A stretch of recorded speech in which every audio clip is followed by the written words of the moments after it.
The first question is, what is your diagnosis? इसका जवाब होगा, my diagnosis is congenital telepath equinovirus.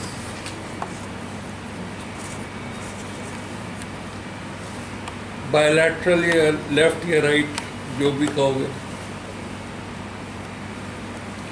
The second question is, why do you say so? तो पहली इसका जवाब होगा प्रेजेंट सिंस बर्थ.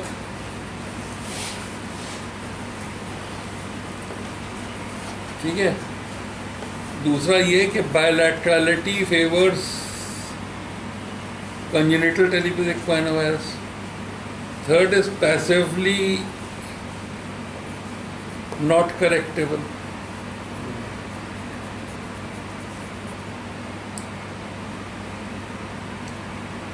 चौथा है no other cause.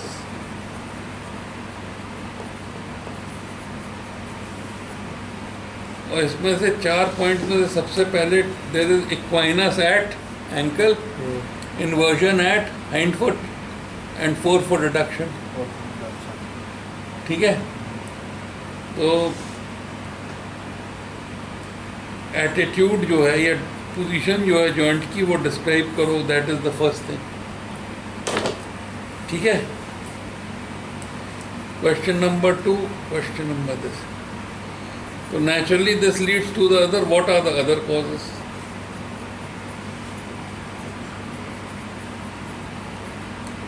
Other causes में you make a diagram like this,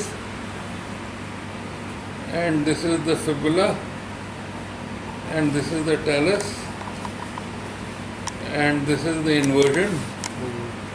So either the cause can be a powerful inverter or a weak everter. यही दो cause हो सकते हैं. So this means spastic cerebral palsy, or when muscle is replaced by fibrous tissue, which you call myodystrophia, wrong development fetalis in the fetus. It is also called as arthrogryposis multiplex congenita.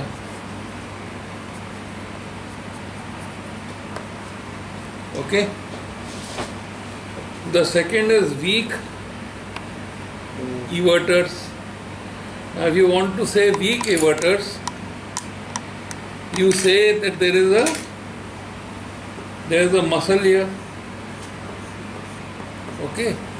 That muscle has a has a nerve supply.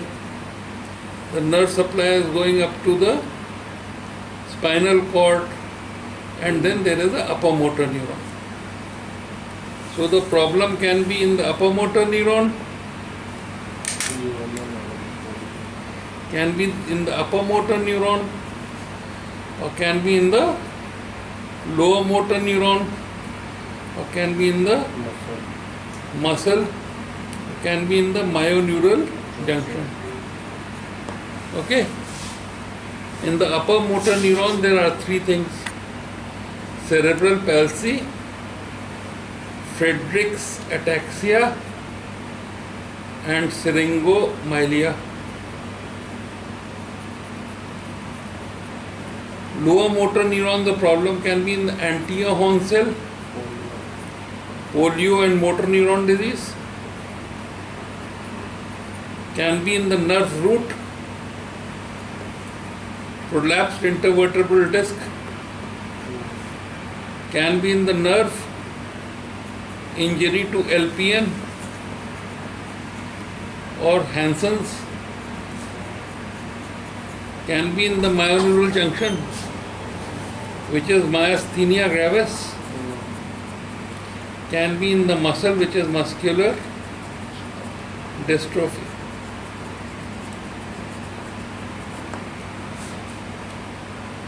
ठीक है. So these are the problems. That is the differential diagnosis of Talipes equinovirus. Now, supposing you say any of these, you must rule it out.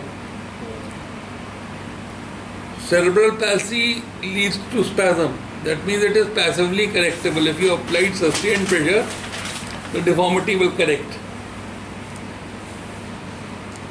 Friedreich's ataxia presents in adulthood, and ataxia is a very important feature of Friedreich's ataxia. Posterior column loss, alright, position loss. Syringomyelia is associated with dissociate anesthesia, alright. That means pain and temperature are lost, whereas touch and pressure are intact. Then anterior horn cell is characterized by fasciculations. In motor neuron disease, there are fasciculations, and it is insidious onset, pure motor. Polio is acute, flaccid, and it's also pure motor. So anterior horn cell, myoneural junction and muscle are pure motor. Nerve root and nerve are motor plus sensory. Okay? And of course, so these are the important differential diagnoses of Talipes equinovirus. So any DD, other causes, and fourth, why not that?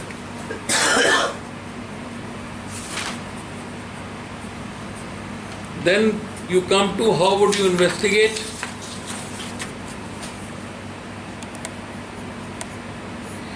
So in the investigation, the two important things are a podogram, okay, and Pirani score, and certain X-rays. They are done to assess the present position, present deformity of the foot, okay, and so that you can document the correction. Then how would you treat?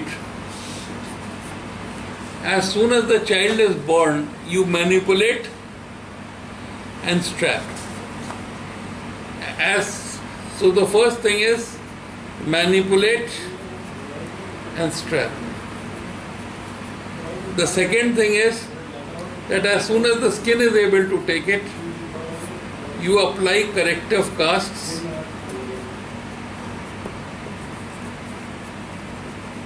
fortnightly, and the method that you use now is Ponseti. The previous method was kites. The difference between kites and Ponseti is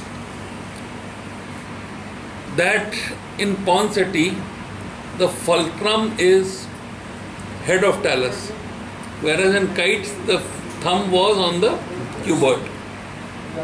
And actually cuboid is moving. So Ponseti said that's a kite's mistake, and he corrected it and put the thumb on the talus. The second important thing about Ponseti is that you first correct supination. You first correct cavus and inversion, so that the spring ligament comes under the head of the talus. And now when you correct, there will be no vertical talus. Otherwise, forefoot equinus में चला जाएगा, hind foot, forefoot dorsiflexion में चला जाएगा, hind foot will stay in equinus, and there is a chance of vertical talus. So you correct adduction and inversion to bring the spring ligament under the head of talus and prevent vertical talus. And the third thing is that in Ponseti method, you usually correct equinus by tenotomy, because the talus is soft. If you apply too much of pressure, the convexity of the talus will be lost, and that leads to a tabletop talus. So Ponseti method has revolutionized the treatment of congenital Talipes equinovirus. And after Ponseti, you apply corrective splint.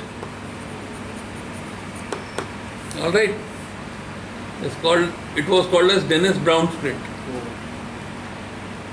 Till the child starts walking. And then you apply reverse shoes or corrective shoes when the child is walking till maturity. And you maintain a strict follow-up, 6-monthly follow-up. What are the indications of surgery? The indications of surgery are recurrence, rigid, or relapse. What is the choice of surgery? Up to 4 years, less than 2 years. Soft tissue release, which is called as modified Brockman's operation. For equinus, you release Z-plasty of tendo-Achilles, resection of plantaris, posterior capsulotomy, plus minus division of talofibular ligament. For inversion, after skin and subcutaneous tissue, flexor retinaculum divided near the medial malleolus to save the posterior calcaneal nerve, tibialis posterior resected, transferred, or released, flexor hallucis and flexor digitorum longus lengthened plus minus, nerve and artery saved, superficial part of deltoid ligament divided, deep part saved, medial part of interosseous talocalcaneal ligament divided. If there is a bony deformity of the calcaneum, do a medial open wedge calcaneal osteotomy. And that is usually up to 4 years of age, and it is called as Dwyer's medial open wedge calcaneal osteotomy, or MOCO. Then at 8 to 10 years, you do Evans calcaneo-cuboid fusion. After 12 years, Lambert-Naudis triple arthrodesis. So this is how you would be questioned about congenital talipes equinovarus, and these are the answers. Congenital talipes equinovarus. Talipes means pertaining to foot.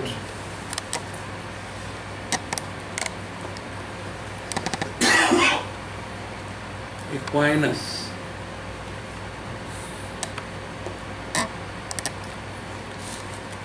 Is a deformity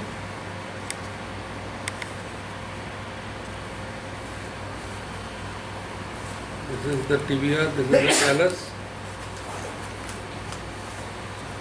here is the navicular, here is the calcaneus, here is the cuneiform, here is the metatarsal. So a deformity which is plantar flexion of the foot is called as equinus. That means walking on toes. And this deformity is produced because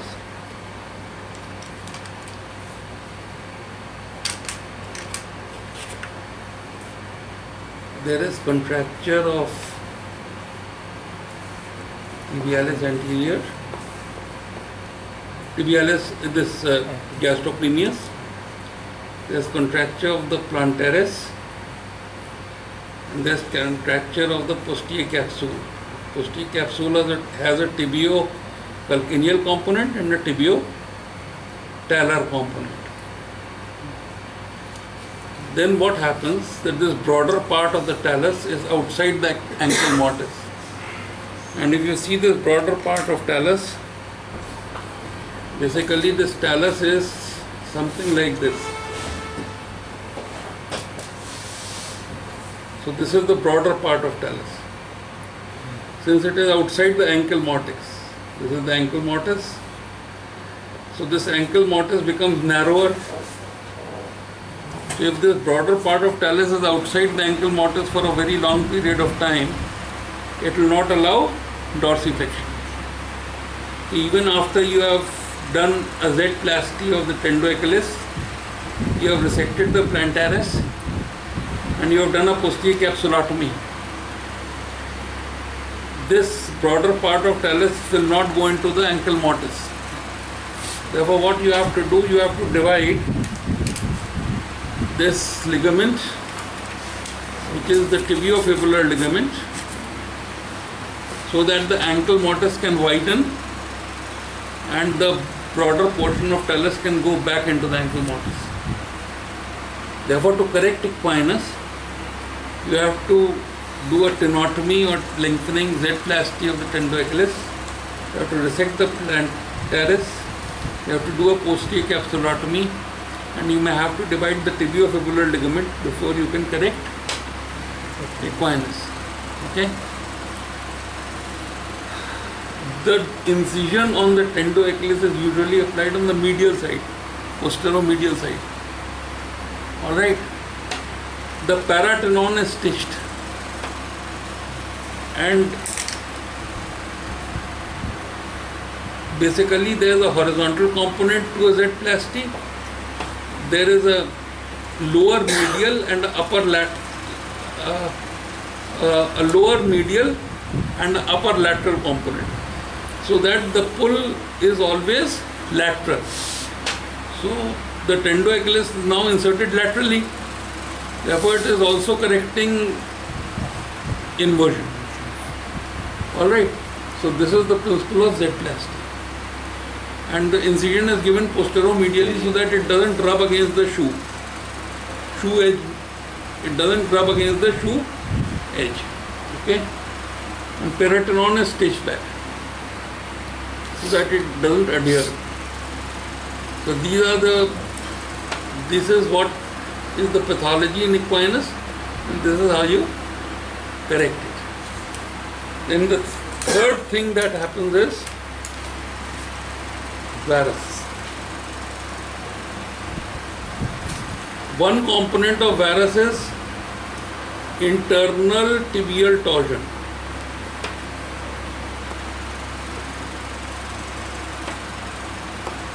That means the tibia is internally rotated in relation to its upper end. So if this internal tibial torsion is more than 30 degrees, then you have to correct it by a derotation osteotomy. Okay. The second important component is inversion. So for inversion, you draw this diagram. This is the tibia. Here is the end of the fibula. Here is the talus, and the calcaneum is directed inwards. That means this is the axis of the calcaneum and this is the axis of the leg. The direction is inwards. Now the structures that are contracted here is this ligament, which is the tibio-talar ligament. Then the tibio-calcaneal ligament. So these two form the deltoid ligament.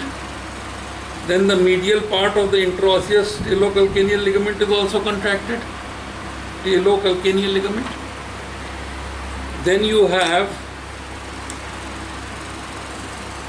the deep fascia of the leg coming from here and becoming what is called as flexor retinaculum. The tendons that pass through this flexor retinaculum are tibialis posterior, flexor digitorum longus. So the doctors.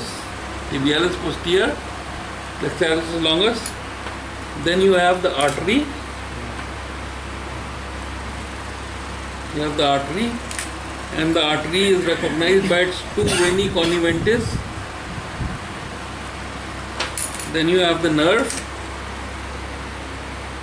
and lastly you have flexor hallucis longus. Okay, so these are the structures that pass through this. The doctors are not here. These are the structures that pass through this gateway into the foot, which is called as porta pedis. And here you will have the skin and the subcutaneous tissue. Alright, here you have the skin and the subcutaneous tissue, and this nerve gives posterior calcaneal branches that supply the skin of the heel. Alright, so here you have to divide the skin and subcutaneous tissue. Then you have to divide this flexor retinaculum where it is attached to the tibia, not here. Otherwise you will divide these nerves and cause anesthesia of the foot. Then you have to divide the flexor retinaculum. Then you have to resect, lengthen or transfer the TP. Lengthen the flexor hallucis longus and flexor digitorum longus. Save the artery and nerve. And when you have to save the artery, since the patient is in tourniquet, you recognize the artery by its veni conniventis. That is called as the rail track effect. That is called as the rail track effect. Then you divide the superficial part of the deltoid ligament, not the tibiotalar one. Because if you divide this, there will be instability of the ankle. Then you divide the medial half of intraosseous talocalcaneal ligament. So this is a part of what is called as modified Brockman operation. Modified Brockman operation. Okay. Then if you think that the bone is also bent, supposing this bone is bent, you do a osteotomy of the calcaneum and you open a wedge medially. So you convert it like this. So this is called as medial open wedge calcaneal osteotomy. It goes by the name of Dwyer. So these are the operations that are done for inversion. Okay.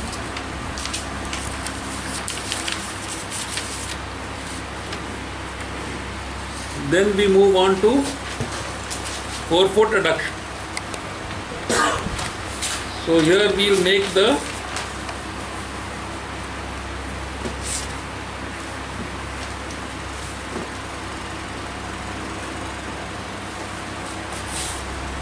talus. Underneath we will make the calcaneum, and this is the sustentaculum tali. Here you have the cuboid. Here you have the navicular bone. Here you have the cuneiforms, and here you have the metatarsals.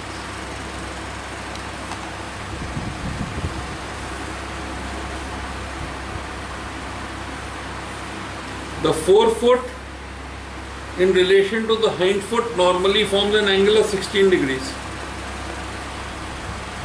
But when this angle is more, that means there is forefoot adduction. So here is the toe, and you have this muscle which arises from the medial calcaneal tuberosity somewhere here. Somewhere here this muscle arises and it goes right up to the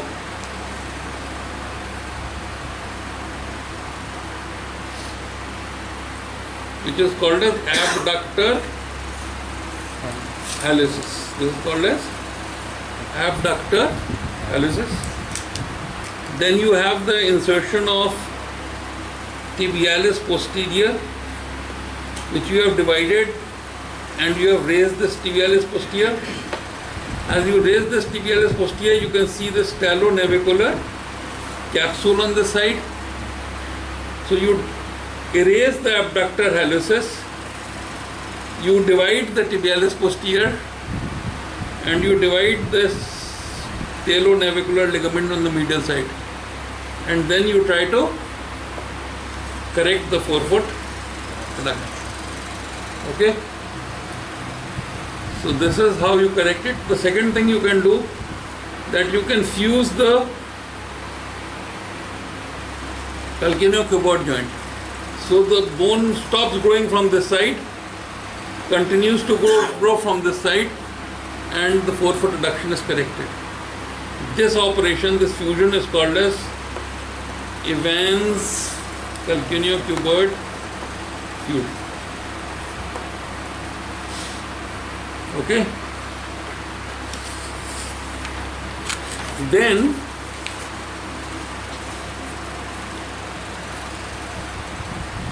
you are looking at the foot from below. So if you look at the foot from below, here you have the sustentaculum tali, here you have the calcaneum. Okay? Here you have the cuboid. Here you have the navicular, and between the navicular and the sustentaculum tali you have the head of talus, and this head of talus is supported by a ligament which is called as the spring ligament.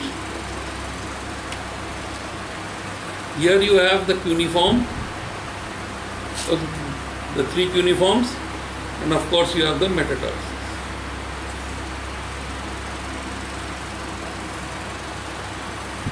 At this point of time, I am going to ask you to remember the 4 layers of soul. Okay? The first layer of soul arises from the medial calcaneal tuberosity here, and it consists of a flexor between 2 abductors. So the first abductor is abductor hallucis. Okay? Second is abductor digiti minimi, and you have a flexor between the two, flexor digitorum brevis, and superficial to this flexor you have what is called as the plantar aponeurosis. So when you want to correct cavus or Stindler's operation, you erase extra periosteally, not subperiosteally, because if you do it subperiosteally, there will be calcification. Extra periosteally, you erase abductor hallucis longus, flexor digitorum brevis, abductor digiti minimi, and plantar aponeurosis. And this operation goes by the name of Stindler's. This goes by the name of Stindler's. Okay. So the first layer consists of 3 muscles, and basically it is the flexor between abductors. Okay. The second layer consists of 2 tendons and 2 muscles. The 2 tendons are flexor hallucis longus,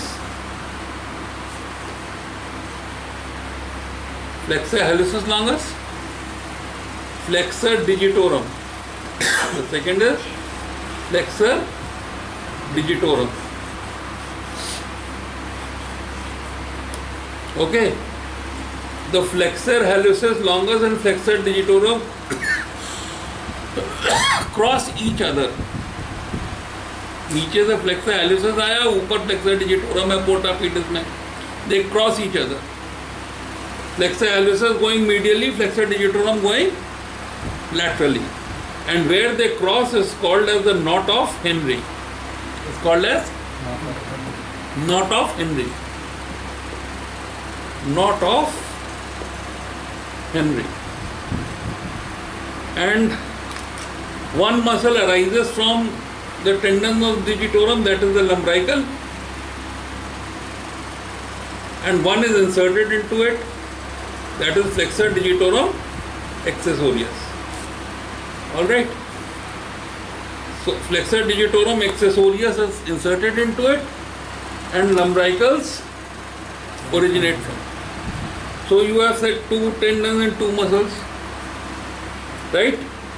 The third layer consists of again 3 muscles. But this time there is an adductor hallucis between flexor hallucis brevis and flexor digiti minimi brevis. So there is a flexor digiti minimi brevis going there, here, and flexor hallucis going here, and there is an adductor hallucis which is in between. So there is an adductor between 2 flexors. Here there is a flexor between 2 abductors, but here there is an adductor between 2 flexors. And then you have the fourth layer, again 2 tendons, 2 muscles. The 2 tendons are tibialis posterior here and peroneus longus attached to the medial cuneiform. TP and PL. TP, PL, peroneus longus. And the 2 muscles are palmar and dorsal interossei. Palmar are adductors, dorsal are abductors, pad dab muscles. Palmar are adductors, dorsal are abductors. So now you will have to remember 4 layers of sole. Okay? And don't have to forget it. And you have to remember the Steinler's operation, which is done for cavus. Okay? Finally, we must understand the operation of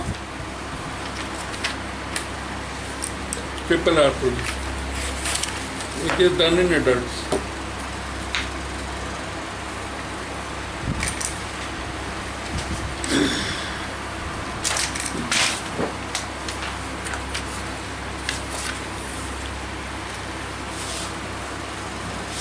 So,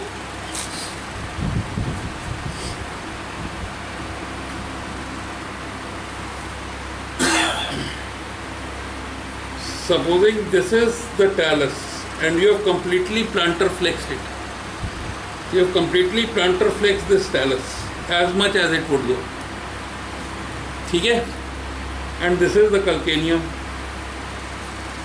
And here is the navicular, and here is the cuneiform, and here are the metatarsals.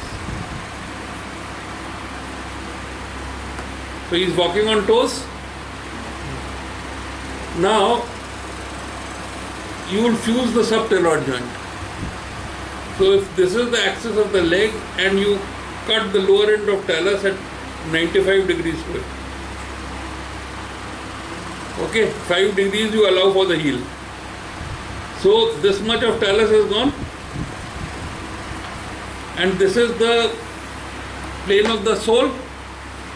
You cut the upper end of calcaneum parallel to the sole. So when you close this wedge, with talus completely plantar flexed, your foot will become at 95 degrees to the leg. You understand? Alright, this is the principle of Lambrinudis triple arthrodism. Deformity is at the ankle, correction is at the subtaloid joint. Follow? And you cut a trough like this, in the V in the navicular, and this is the beak of the talus, so you put the navicular here, like this. So you cut a trough in the navicular and you put the beak of the talus in the trough so that this joint doesn't undergo no fusion. Okay?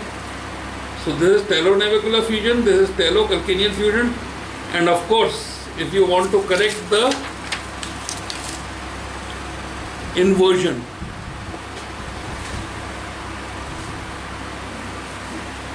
and forefoot adduction. So if you want to correct the inversion,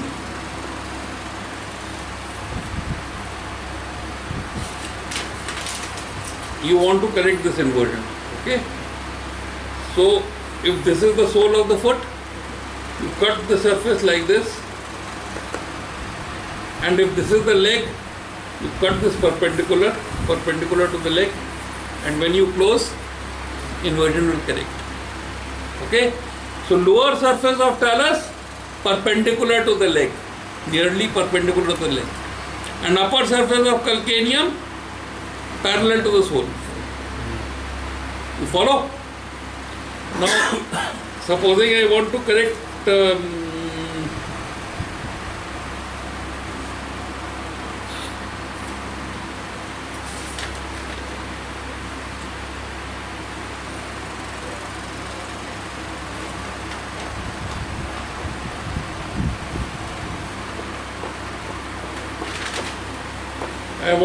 this.